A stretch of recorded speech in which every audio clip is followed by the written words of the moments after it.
Welcome to our weekly Church on the Rock podcast.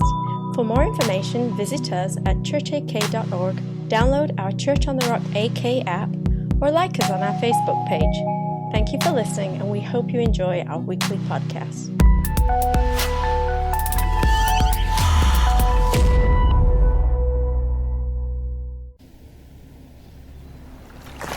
Simon and Andrew, follow me. James and John, follow me. Philip, follow me. Bartholomew, Thomas, follow me.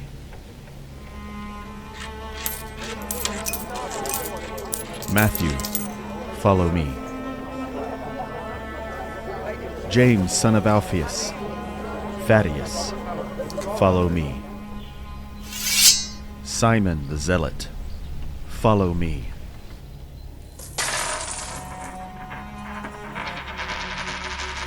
Judas Iscariot, follow me. Where are we going? Into exile.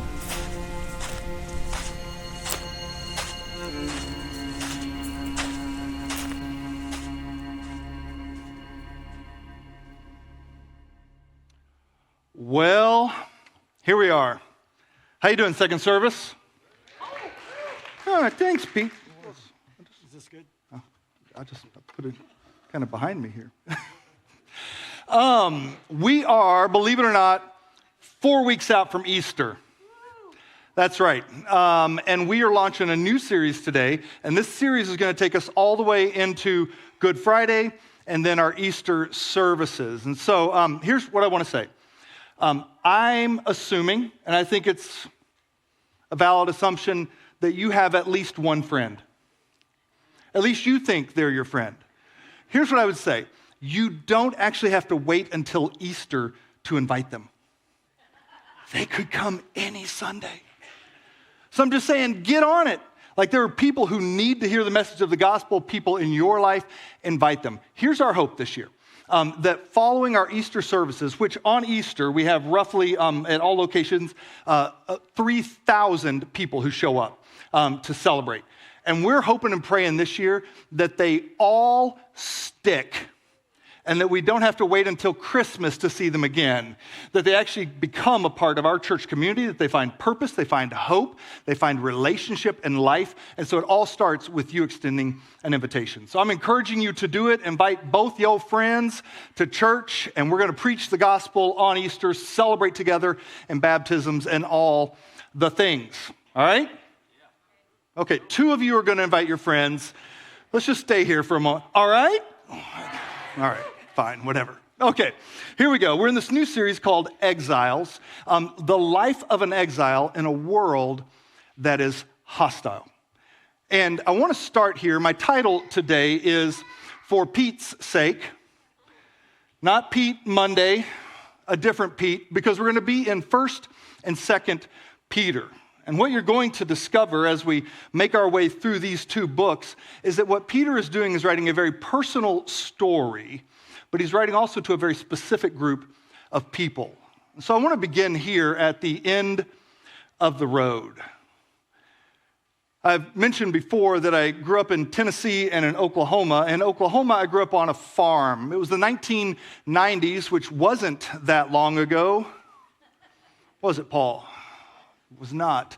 1990s, Boatman Road, Oklahoma. Boatman Road was the part of our area where people went to drop off the dogs they didn't want. Like, it was out in the country, and it was also nicknamed Dogtown for that reason. I grew up on a farm there. I found a picture here a while back. I took a picture of the picture. Here it is. That's me in the picture, the one with the overalls on. There I am, just hanging out with the horses. It was around this time. In fact, that house that's in the background back there, my mom and dad remodeled this old farmhouse, and then that was the house that when Kitcher and I first got married, we lived in. But it was right around this time that I first gave my life to Christ, like really experienced transformation, a radical transformation. And not long after that, I saw on a VHS tape. If you don't know what a VHS tape is, find someone around 50 and they can tell you. But I saw on a VHS tape a video of commercial fishing, and I thought, I have to go do that. And so the horse with the little white spot on its forehead, I sold popcorn and purchased a 1977 Jeep CJ7 soft top. It was the classic with the golden eagle on it, the Daisy Duke edition. And I purchased the Jeep and I began the journey. In fact, here's a picture of the Jeep. I blurred out the faces of the innocent. All my other guy friends were never innocent. I bought this Jeep and then decided that I was going to load it up, and my dad and I drove it up the Alcan to Homer, Alaska. Yes, that is me in the driver's seat there, wearing my John Lennon. Those were cool one time. They'll be back, don't worry. We loaded up and headed to Alaska. It was 1994, Homer, Alaska. We had just come up on Baycrest Hill. If you know Homer at all, this is the moment in the trip down onto the peninsula where you crest the hill and you can see the bay and the mountains and the spit, and it's just stunning. And as I crested that hill, I was playing a cassette tape. If you don't know what a cassette tape is, find someone around 50 and they can tell you. I was playing it in the Jeep, and as we were pulling in, and I was listening to a guy named Keith Green. And Keith Green was just like this dude who had had a radical encounter with Jesus, like radical transformation. He wrote a book called No Compromise. You should absolutely read it. But he went from the world of sex, drugs, and rock and roll, all the things that the world had promised would make you happy and they could actually never deliver. And he had met Jesus, and he was unashamed of the message of the gospel. In fact, my father-in-law, Kittry's dad, told us the story of being at a Keith Green concert. He played the piano. He was mad talented on the piano, but he really wrote sort of prophetic type songs. Like, he was just really bold. He was in the middle of a concert and in the middle of a song, and he just stopped mid-song, looked out at the audience, and he said, I think you guys are worshiping me and not Jesus. See ya, and walked off stage, and the concert was over. I was thinking about doing that this Sunday, actually.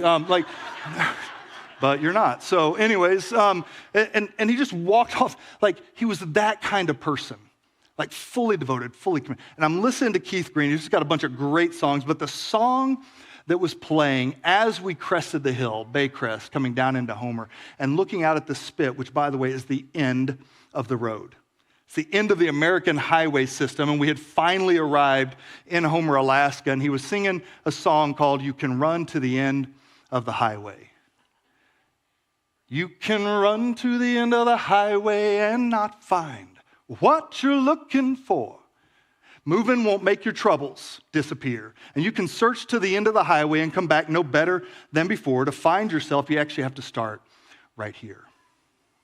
And from that moment till this very moment, I've discovered that the thing that we're all longing for, home, safety, security, permanence, actually cannot be found in this world. In fact, for years, I would move on from one thing to the next about every 5 years. I discovered at some point I was looking for something that I won't find here and now. And technically speaking, we are exiles in this world, because what we're longing for is actually found someplace else. Here's the principle. For those whose hearts are fully His, our home is not found in the here and the now. And we expend enormous amounts of energy, resource, and time trying to create permanency that actually is impossible in this world. And this is the group of people that Peter is writing to in 1st and 2nd Peter. The chaste and the chosen. Let me ask you a question. Have you ever had that, I don't think I quite fit in around here feeling? Anybody? Like, maybe the first time you came to church, you thought, I don't quite fit in around here. These people are weird. I recorded last night for Willow and for our Glacier View and for Soldotna. And I actually wore what I wear to the gym, not my short shorts, but like my sweatpants and my top. And And I was getting ready to leave to come over here to record, and my daughter said, are you recording in that? You know, in that sort of way that teenagers say it. And I said, yeah. And she said, aren't you supposed to dress up to go to church? And I was like, have you been to our church? Like, have you been to any church in Alaska? Like, we don't do that. But my point was this, like, some things just feel out of place. I remember the first time my son experienced this. We were in California. He had never been to California, probably has no interest in ever going back. But I thought, I'm going to take Caleb to the beach. My son is born and raised in Alaska. I'm going to take him to the beach, and we're going to go hang out. I wanted to surf in Santa Cruz. If you don't know, at the pier in Santa Cruz, you can surf on one side if you're not from Santa Cruz. You do not surf on the other side, or you and half of your surfboard will go home because they don't like it. But on the other side, you can surf. And so I wanted to go down there. I wanted to check it out, and took my son. And Caleb was maybe 14 years old at the time. And I'll never forget not only the look on his face when we got to the beach, but the conversations we had afterwards. He was like, where did the clothes go? Like something changed. Like, I don't fit in around here. You probably had that feeling before, like, I don't think I belong here. That is the feeling for these early Christians, specifically for the ones that Peter is writing to. And we're going to start in 1 Peter chapter 1, verse 1. I know, shocking. And here's what it says in 1 Peter 1, verse 1. Peter, an apostle of Jesus Christ, to those who are the chosen exiles. Like, when you think about the idea of being an exile or being exiled or in exile, you don't think of chosen, but he identifies them as chosen exiles of the dispersion in Pontus, Galatia, Cappadocia, Asia, and Bithynia. I want to make a couple of observations here. The first one is this. An exile, by Peter's definition, to the people he's writing to, an exile is not simply a foreigner, but rather an alien who cannot ultimately become a citizen in the place they reside. He's dealing with a much deeper issue than simply the physical circumstances they find themselves in, but they've actually been dispersed, they're in exile, and they actually will never become citizens of the places that they've gone to. The second thing is this. A chosen exile is someone who has not yet arrived in their homeland, but has already been granted citizenship in another country. So they aren't simply in exile. What he wants them to know is that they are chosen exiles. They aren't simply rejected by others. They aren't simply kicked out of the place they were in. They were actually chosen by God for exile because they've already become citizens of another home. To give you a little bit of the context for who Peter is writing to, if you were to think about the early church world, down in the bottom right-hand corner there, we have Jerusalem. And some events had taken place in Jerusalem. You can read about them in Acts chapter 2.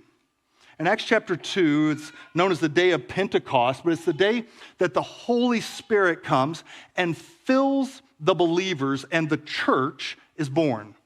The church isn't a building, in case you didn't know that.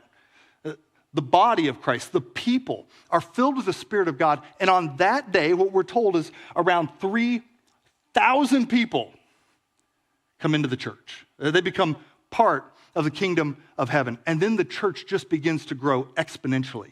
Now, if you've ever seen this before, whenever revival is happening somewhere, everybody wants to be there and not back at their church because their church is boring and revival isn't happening at their church. And so everybody migrates to where the thing is happening. And all these early Christians don't want to leave Jerusalem.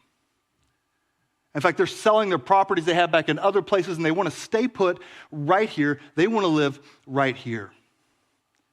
But fast forward to about 64 AD, and an event happens all the way over in Rome. And in Rome, the city catches on fire. We don't know exactly how it started. It's within reason that Nero himself started, or maybe someone in the Roman government, but the Christians get blamed for it. And the rumor that begins to spread is that the Christians are the ones who set Rome on fire. And this is an opportunity for Nero to begin persecuting the Christians in a brand new way. And it doesn't just stay as persecution in Rome, it makes its way all the way over to Jerusalem. And these people who wanted to stay put are now forced to flee for their lives. They are in exile, and they flee from Jerusalem to these cities and communities: Asia, Galatia, Bithynia, Pontus, and Cappadocia. And now they have been dispersed. And this is specifically who Peter is writing to. I know you left all of your community, all of your friends, all of your family, and now you're dispersed all over the place. But I want you to know God chose you for this assignment. Observation number 3. Peter's audience and Peter himself are both chosen and yet exiled. And by the way, so are we. In fact, if you don't feel it, it's worth asking the question, do I believe my home is here, or do I believe I have a home elsewhere? In fact, we just wrapped up our series in Hebrews. We're looking at Hebrews chapter 11 a couple of weeks ago, and in Hebrews 11, we're given this list of people who aren't heroes of the faith, because as we discover, there's actually only one hero in the story, and his name is Jesus. But these are just people who had faith. In fact, the list is very distinctly a list of people who had all kinds of flaws that we're told about in the Old Testament, and yet they had faith also. But one of the things we discover about all of these people is that some of them experienced extraordinary miracles. They saw God do amazing things, and yet none of them actually received the very thing they were longing for, the thing they had been promised. Here's what it says in Hebrews 11, verse 13. These all died in faith, not having received the things promised, but having seen them and greeted them from afar, and having acknowledged that they were strangers and exiles on the earth. The people that Peter is writing to are experiencing something that isn't new. All the way in the Old Testament, Abraham felt this way, Moses felt this way, David felt this way, Samson felt this way, Sarah felt this way, Isaac felt this way, Jacob felt this way. They were longing for something that they had not received. He goes on in verse 16 and says, but as it is, they desire a better country, that is a heavenly one. Therefore, God is not ashamed to be called their God, for he has prepared for them a city. You look at that list in Hebrews 11, and I can think of a bunch of reasons for God to be ashamed of them. I mean, we're told the stuff that David did, we're told the stuff that Samson did, and yet what marks them, the reason that God is not ashamed to be called their God is because they believe him. That they could not create that home for themselves. He was the one who was offering it. Which brings me to my fourth observation, that since the fall in the Garden of Eden, since sin entered the world, and through sin, death entered the world, from that moment till this very moment, since the fall in the garden, we have sought a home for our souls and have come up short over and over and over again. When you think about the amount of time, energy, and resource we put towards creating safety and security for ourselves here and now, permanency for ourselves here and now, and yet what we discover is it cannot be attained in the here and now. But wait, there's more. He's going to go on in verse 2 of 1 Peter chapter 1, and he's going to say some things that may at least initially confound you and I. He says, God the Father knew you and chose you long ago. I don't know if you know you, but if you're God, do you choose you? Like, these things to me seem incongruent. The idea that God knew everything about me and picked me. Would you pick you if you were God? I mean, how many of you played dodgeball in school? Really? How many of you can dodge a wrench? Red Rover, anybody? Red Rover. Red Rover, send Jeremy right over. Like maybe you were the one who was picked to pick the teams. And so here's Paul Sliwa and I, and we're picking our teams, and you pick your teams very strategically. Like the people that you pick, the people that you choose, are the people that you think are going to help you win. And then you get down to the dregs of the barrel. The last 4 or 5 people, raise your hand if you were the last 4 or 5. Oh, I'm sorry, Kimmy. Like, if you're the last 4 or 5 people picked, you knew the reason. You felt it every single time, like, yeah, I suck. From God's vantage point, knowing everything about you, He chose you. He didn't pick you because you were the brightest or the best or the fastest. Like, He chose you, and He chose you a long time ago. But He didn't just choose you. He chose you in full knowledge, not of simply who you are, but also in full knowledge of who you would be, good or bad. Here's the principle. God did not choose a possible you. God knew and chose the real you. And that should be incredibly comforting to you and I. That He picked me and He actually knows everything I'm going to do. Not just everything I have done. That's astounding enough. Not everything I have done or who I currently am, but He actually knew everything I was going to do, and He still picked me.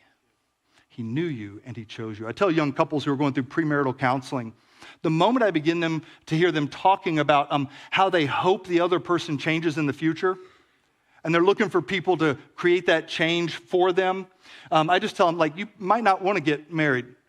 Because if you're marrying a future possibility, you just need to know there's a very real possibility that they will never be that person. And what you have to decide is, do I want to marry the person they are right now? And by the grace of God, we all get to change and grow and mature, but they may actually grow in the wrong direction. So are you willing to say yes to the person they actually are? According to Peter, God says yes to that. For you and I. God the Father knew you and chose you long ago. Before you were even born, He had already made the decision. And His Spirit has made you holy. He didn't pick you because you made yourself holy. He didn't pick you because you were going to make yourself holy. He picked you so that His Spirit could actually make you holy. He was going to take all the initiative, do all of the work, make the covenant with you and I. It was by His Spirit that we could even become anything of significance at all. Peter is making the point that you couldn't do it for yourself. You weren't holy enough long enough, and now God's like, now I'll pick you. Nope. You couldn't do it. And He chose you, and He knew you, and His Spirit has made you holy. This is the principle. We could not behave holy. That's what the Old Testament law revealed to us. But through faith in God's Spirit, we become holy. It's a gift from Him. God knew you and chose you long ago, and by His Spirit, He made you holy. As a result of all the work He did, as a result, you have obeyed Him and have been cleansed by the blood of Jesus Christ. The obedience being spoken of here is simply our willingness to surrender in faith to the work that Jesus has already finished. Peter is describing all of this in great detail in 1 and 2 Peter. What he's really telling them is you need to understand this is an inheritance and you have been adopted. You were orphans. You couldn't adopt yourselves, but He brought you into His family. He's given you an inheritance. He's given you His name, and you actually could not do it for yourself. It's a gift. And here's what I want you to know. This is observation number 5. For Peter, this is more than mere truth. This is actually his own personal testimony. Peter is not writing a series of truths, or he's not writing a bunch of doctrines out for the people. What Peter is actually referencing is what he has experienced with Jesus. Which brings me to the problem with Pete, not Monday. I was going to call it Pete and repeat, because Pete's the guy who seems to make the same mistakes over and over and over again. Just raise your hand if you're a little bit like Pete. You're just a repeat. Like, I think the reason so many of us sort of relate to Peter is that Peter is the guy who's constantly messing it up. He just says whatever pops into his head, and then Jesus is like, yeah, you're wrong. Like, he has to be pretty discouraged some of the time. Every now and then, he gets a little bit of encouragement, like, that's right, Peter, but you didn't even come up with that on your own. The Spirit of God revealed it to you. And then the next thing is, get behind me, Satan. Like, I just want to look at the life of Pete for a moment. I want to give you a few things. When we first meet Peter, Peter is actually fishing with his dad, which tells us something about him. Because in Jewish culture, if you were smart, you were bright, you were the best of the best, by the time you got through general education, you were going to be invited into collegiate level education. You were going to be invited to go under the rabbis and learn to do what the rabbis did. You would become what's known as a talmidim, or a disciple. And every young man wanted to serve at the feet of a rabbi, to be smart enough and bright enough, good enough to learn what the rabbi knows and to do what the rabbi does. If you weren't the brightest and the best, then your teacher would say to you after examining you, yo dumb. No, they would say to you, here's how you're going to serve the community. You will best serve our community by going home and learning to ply your family trade. You still have value that you bring to the community. You're just not smart enough to go to college.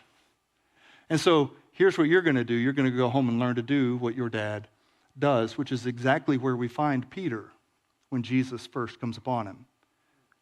He's fishing with his dad. He's gone home and he's learned to do the thing that his dad does. He's not following a rabbi around. Tells us something about him. And then Jesus asks if he can get into Peter's boat, because they've been fishing all night and they haven't caught any fish, and all the people are gathering around at the beach and they want to hear Jesus teach. And so Jesus says, can we get in your boat and push off from the shore? And Peter says, yeah, let's do it. And so he gets in the boat, they push off from shore, and Jesus begins to preach and teach to the crowds. And according to the scriptures, it is like the preaching nobody's ever heard. It's like with authority and with power. And Peter's just sitting there listening to it, and he's astonished by it. And then Jesus gets done, and he turns to Peter, and he gives him an instruction. He says, hey, why don't you cast your nets into the water again? And Peter, in this moment, is what I refer to as the faithless fisherman. In this moment, what happens with Peter is that Peter looks at Jesus and says, listen, I'm a fisherman. We've been fishing all night long. I don't think you're a fisherman because I've never seen you out here fishing. Rumor has it you're a carpenter. I don't know if you know this, but carpenters aren't fishermen. And so Peter argues with Jesus in this moment, the guy who was just preaching with authority. He says, listen, we were out here all night. We know how to fish. There aren't any fish in the area right now. We didn't catch any fish, which is what all fishermen say when they don't catch fish, until the boat beside them starts catching fish, and then they're like, I guess I'm just a bad fisherman. He says, you don't know what you're talking about. We fished all night, but nevertheless, he's sort of like, fine, whatever, I'll show you, is how it reads. And then he casts his net, and there's more fish than they can possibly bring in. The nets begin to tear. That's why when you read in the story in Luke, it says they were on the beach mending their nets. Because of the haul of fish, they had to invite their co-op to come over and help them bring the fish in. And Peter falls to his face, and he says, get away from me, Jesus. I am unworthy. I'm a faithless man. These are the first two encounters we see with Peter. And then you could fast forward to a moment when Peter seems to exercise some faith. This is flailing at sea, Peter. Jesus is walking out on the water, on the waves. The disciples are in the boat, terrified. They see Jesus coming. Peter yells out, if it's really you, Jesus, have me come out to you. And so Jesus says, come on out, Pete. And so Pete does something probably none of us would actually do. He steps out of the boat and he walks on water for a minute. And almost instantly takes his eyes off of Jesus and begins to sink below the waves. And Jesus has to reach out and rescue him. And Jesus says, oh, you of little faith. Like, has nothing changed yet? Do you still not believe me? Do you still not trust me? Like, why did you take your eyes off of me? And then the next time we see Peter, he's actually in Luke 22:24. Jesus has just announced that he's going to be betrayed by one of them.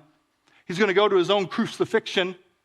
And Peter and the other disciples strike up a conversation after this. Not a conversation about how we're going to protect Jesus, how we're going to keep him from going to the cross, how we're going to get him to safety. They start up a conversation about who's going to be the greatest in the kingdom.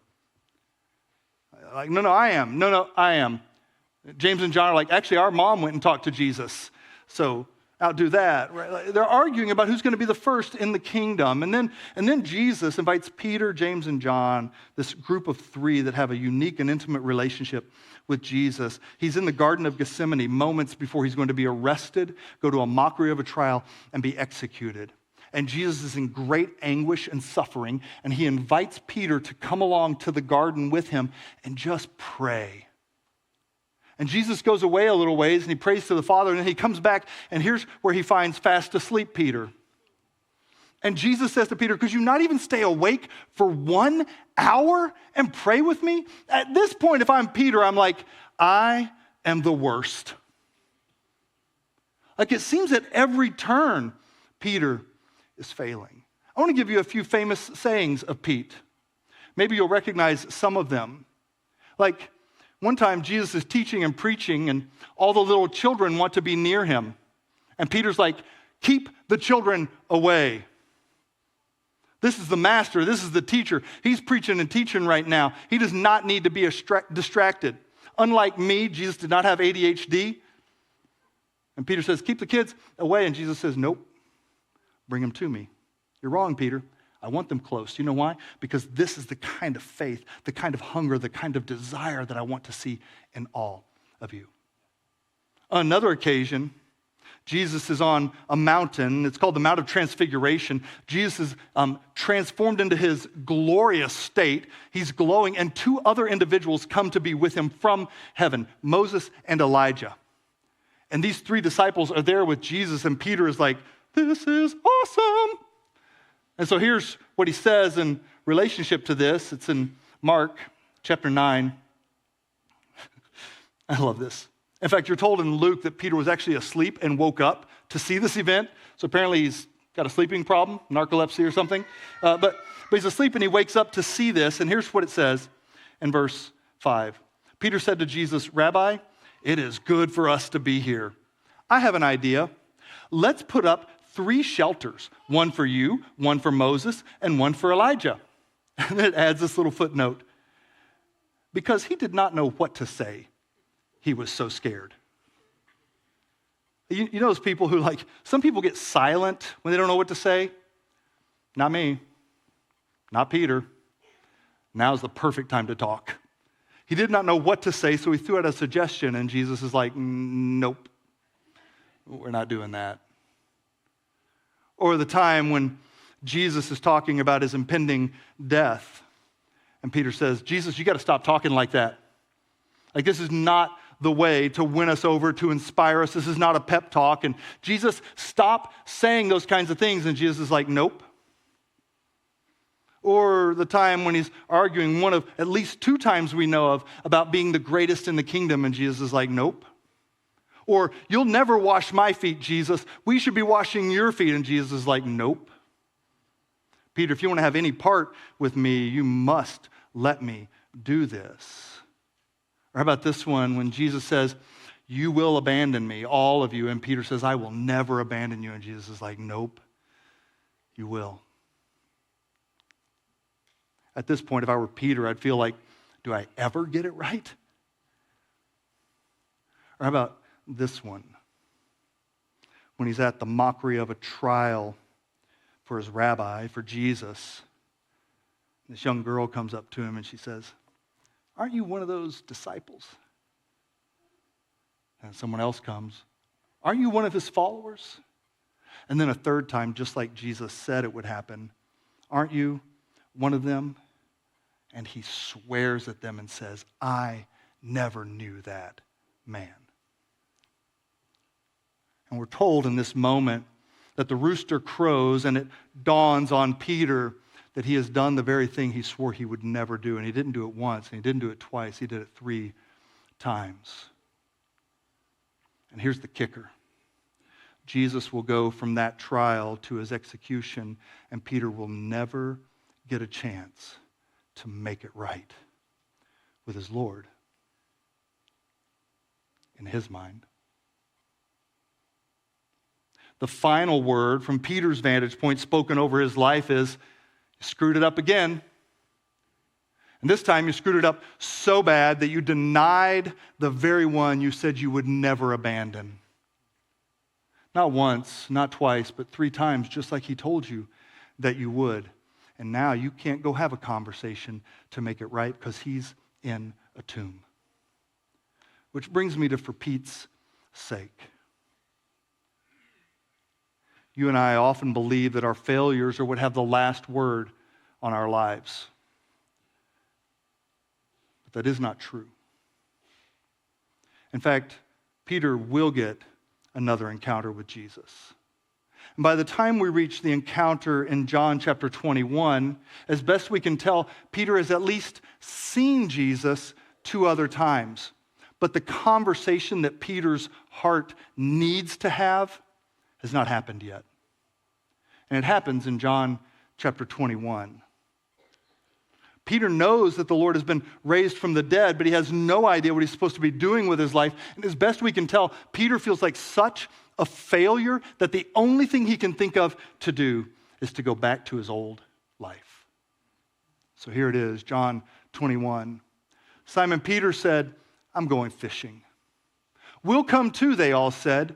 So they went out in the boat, but they caught nothing all night. Sound familiar? Now, we're not told about any of their other fishing excursions. These could have been the only 2 times they didn't catch fish, or he could have just sucked as a fisherman.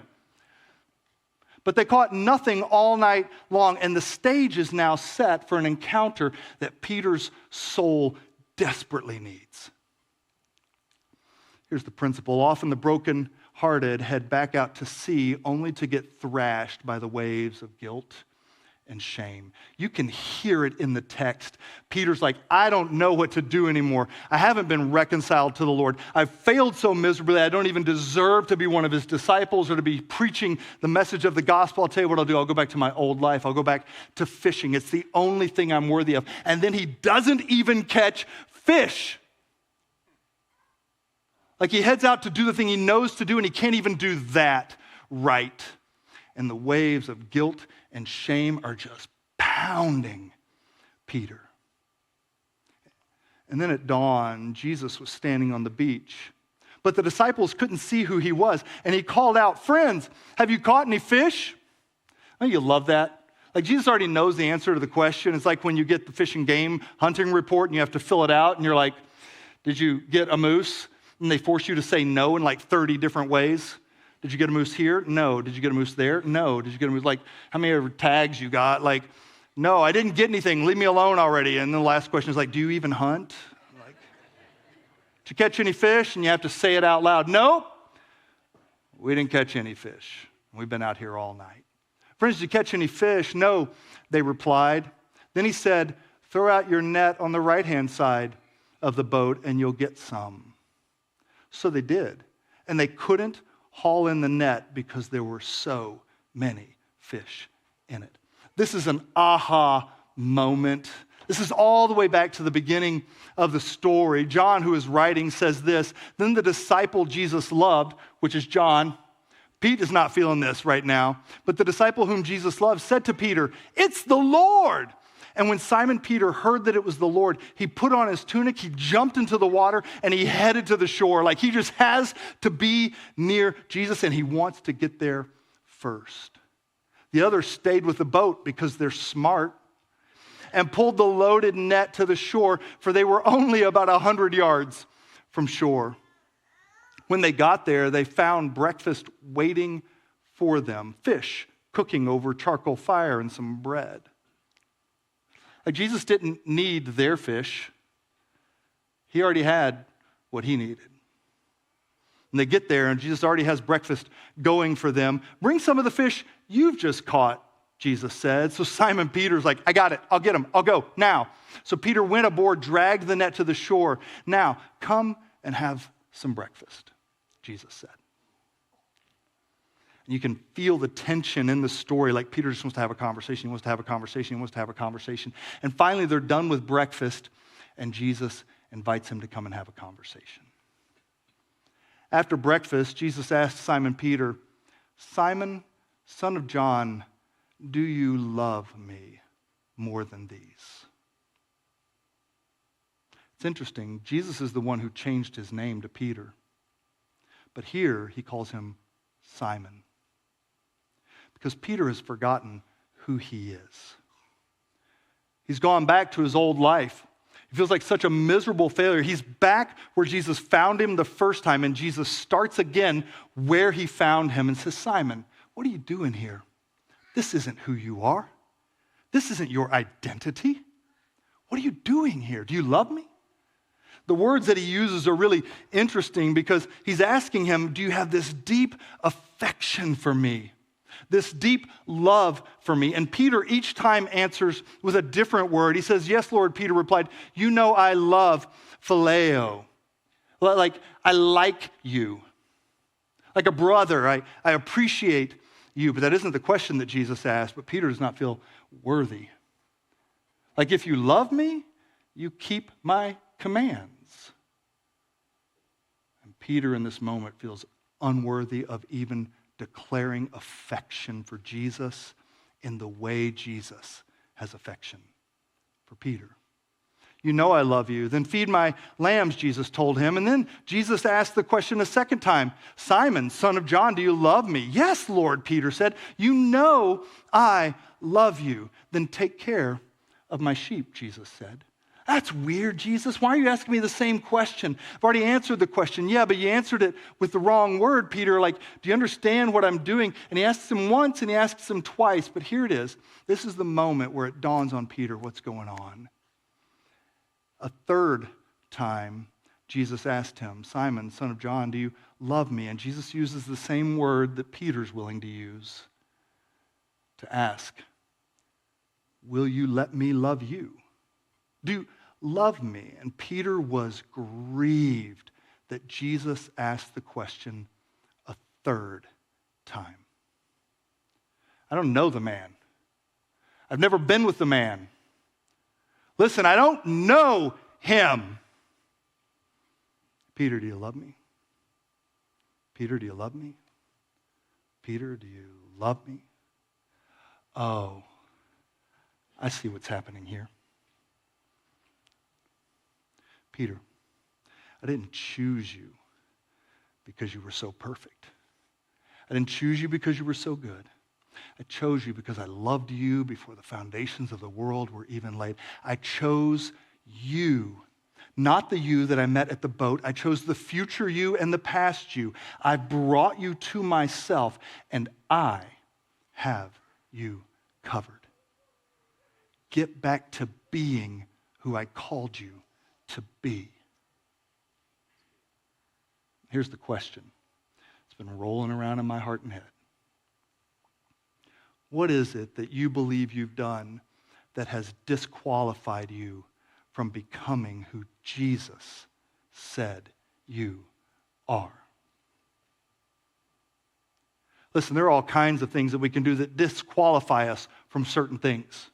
There are things that I could do that would disqualify me from pastoral ministry in this particular capacity in a church. There are things you could do on the job site that could get you fired. But I'll tell you what nobody can do, including yourself, and that is disqualify you from being who Jesus said that you are. I could lose everything that I currently get to do, and that would not change who I am. What is it that you believe you've done that has disqualified you from becoming who Jesus said you are? Stop disqualifying yourself. You're not Simon anymore. You're Peter. And on the declaration of who Jesus is and what Jesus has done and what he has accomplished is where your identity is found. Sons and daughters of the Most High God. So now I want you to hear 1 Peter 1 and 2 as Peter would say it. In fact, I want you to put your name in the passage.